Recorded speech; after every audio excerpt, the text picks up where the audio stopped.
You flatter me with your attention, Outlander. You're back. I assume that you've delivered Nerevarin's letter? Then I have some new duties for you, layman.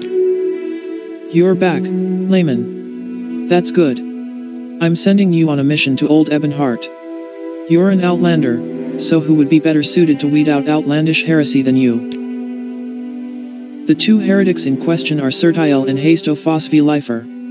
Temple devoutes who have visited the city of Old Ebonheart have made numerous complaints about them, and we simply can't go ignoring them any longer. Now, the Ordinators would love to pay a visit to these Outlanders, but the Imperials would never let them enter the city. That's why I'm sending you there. Talk to them and make them respect the temple law. Remember to be very discreet. Temple law means little to the Empire. She's a trinket peddler by the docks of Old Ebonheart, selling her wares to foolish Outlanders from overseas. That would be innocent enough, but we've heard from sailors that she spreads false eddies about temple teachings to facilitate her sales, conflating the tribunal with the good Didra among other things. We need her to stop doing that. Talk some sense into her. I'd imagine that just mentioning the Ordinators should scare her straight. He is a necromancer by trade. Can you believe such a thing? It bears testament to the moral decay of the Empire that they allow him to live and openly practice his craft in the city, and it pains me that we can't simply have the Ordinators deal with him. I've been told that he has offered his abhorrent services to native Dunmer, spitting in the faces of our gods and ancestors. Let him know that what he is doing is against the temple law and that he must cease doing it.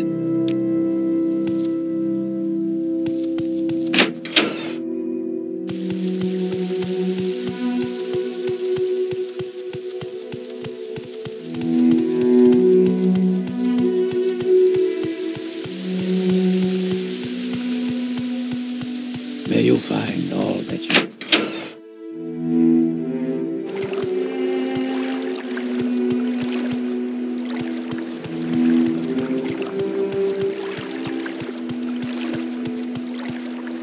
Yeah? What do you want? You are not getting any of my catch, if that's what you are aiming for. I've got enough trouble putting grub on my own plate thanks to those blasted druid. Though if you want me to take you somewhere, I don't mind the extra coin.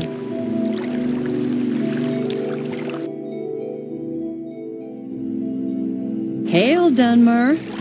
Do you need something?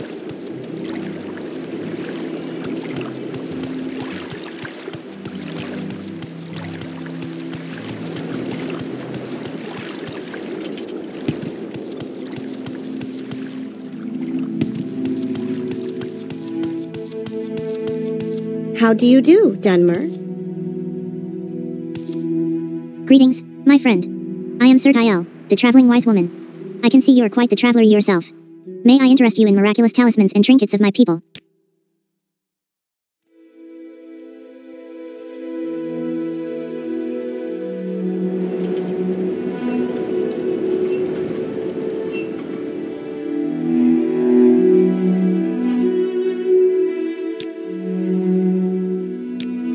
I belong to the native Ashlander tribe of Zingamajig.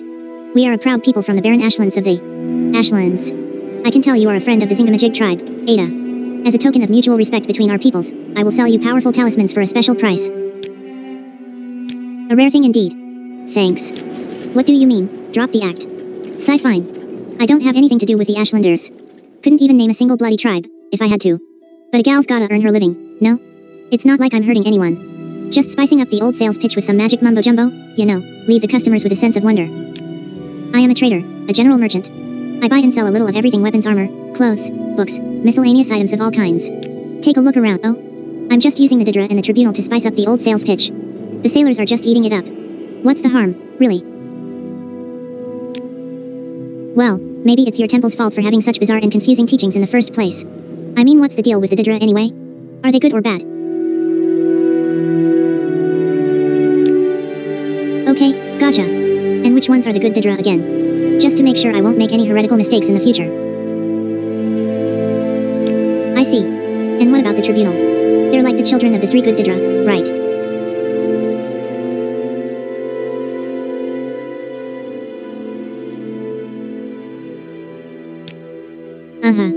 Well, this has been most enlightening. You know what? I like you, Ada, so I'm going to do what you ask. I won't be telling any more stories about the good Didra and the tribunal. You have my word. Greetings, my friend. May I interest you in miraculous talismans and trinkets of my people? What do you mean, drop the act? Our resident necromancer? You can find his house on the west side of town.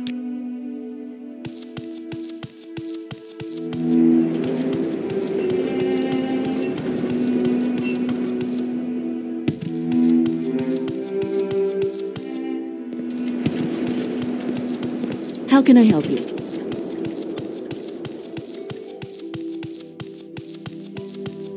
Let's set aside our rivalries and talk, shall we?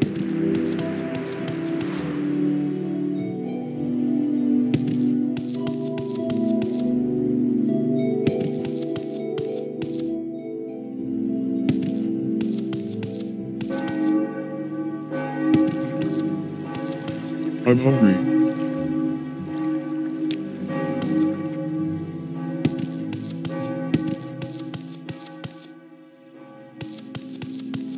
Greetings to you. Hail, citizen. Welcome to the crown jewel of Morrowind, our resident necromancer. You can find his house on the west side of town.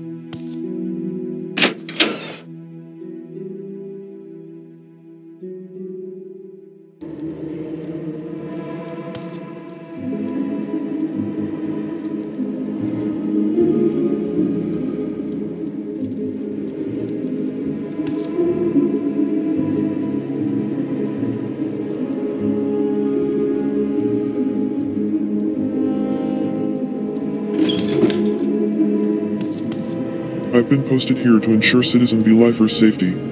There's been troubling reports that the native Dark Elves wish him harm. You may speak with him freely, but I'm watching you.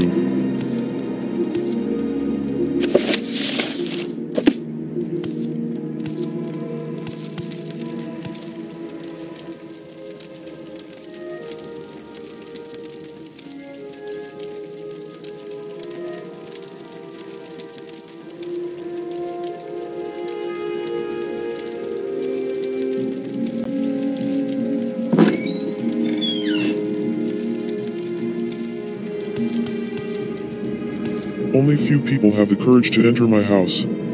Salutations to you, brave soul. My name is Hasto Phosby Lifer and I am a necromancer. Have you come to talk with the dead? It doesn't surprise me that the Tribunal Temple should have some grievances with my trade, but I'm quite surprised that they sent someone all this way to reprimand me. May I ask you what I have done, specifically, to earn this visit, friend? Yes, I'm aware of that much. Obviously I do not follow nor recognize the temple law. And thankfully, since this is old Ebonheart, I don't have to. Though my craft might be illegal elsewhere in Morrowind, but within these walls things are different.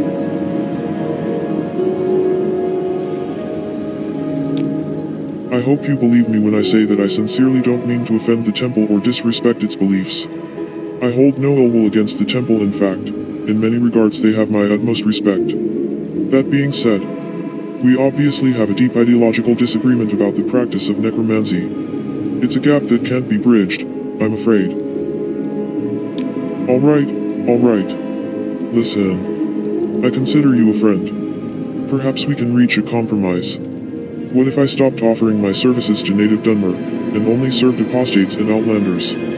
Do you think that would be acceptable? Good. I'm glad that the temple can be reasoned with. Like I said, necromancy is perfectly legal in this fair city of ours, just like it's legal in almost everywhere else in the civilized world. My craft is protected by the law and the Emperor's legions, and I don't see the situation changing anytime soon. Death comes to us all, eventually. Sometimes people want to know what's waiting for them. Sometimes they want to know if their loved ones' souls are at peace in the great unknown of the void. As a necromancer I can summon the bones of the dead to walk the earth once more, so the living might ask them questions. And the dead do tell tales. Sometimes they reveal secrets, sometimes horrors. Do you have someone in mind? That is understandable. The dead sometimes frighten the living. I am Hasto Phosby Lifer, necromancer. Have you resolved the issue of outlandish heresy in Old Ebonheart, layman? You're back. Well, are you finished? Have the two heretics been dealt with? So, Sir Tyel agreed to stop spreading lies about the tribunal and the Didra? That's as good. As for Hasto Foss v. Lifer, it's good that you reached a compromise with him. At least now he'll leave our followers alone, though I do wonder if that is enough to appease the Ordinators. You've done excellent work nonetheless, Layman. Let me know when you're ready for new duties. The temple recognizes you, Ada. You are now Ada the Novice. Temple, Outlandish Heresy. Loris Dallin told me to deal with two Outlanders, Sir Tyel and Hasto Foss v. Lifer, whose Outlandish Heresy is causing trouble for the temple. I should persuade them to mend their ways. Both Outlanders can be found in the city of Old Ebonheart. Since the temple has no jurisdiction there, I was told to use extreme discretion. There's someone watching. Sir Tyel promised not to speak the tribunal's name in vain anymore. In an attempt to reach a compromise, Hasto Foss v. Lifer promised me that he won't offer his services to native dark elves anymore. However, since necromancy is legal in Old Ebonheart, he refused to give up his heretical profession altogether. I have confronted both Sir Tyel and Hasto Foss v. Lifer about their respective heresies. If I feel like I've done all that I can, I could get back to Almisther and let Loris Dallin know what I've achieved. Hasto Foss v. Lifer reminded me that necromancy is legal in Old Ebonheart. Perhaps there might be a way to put an end to v. Lifer's outlandish heresy without bloodshed. Laws can be rewritten, after all. I could ask around about this and find out more. Loris Dallin commended me for handling the situation with the two heretics, Sir Tyel and Hasto Foss v. Lifer.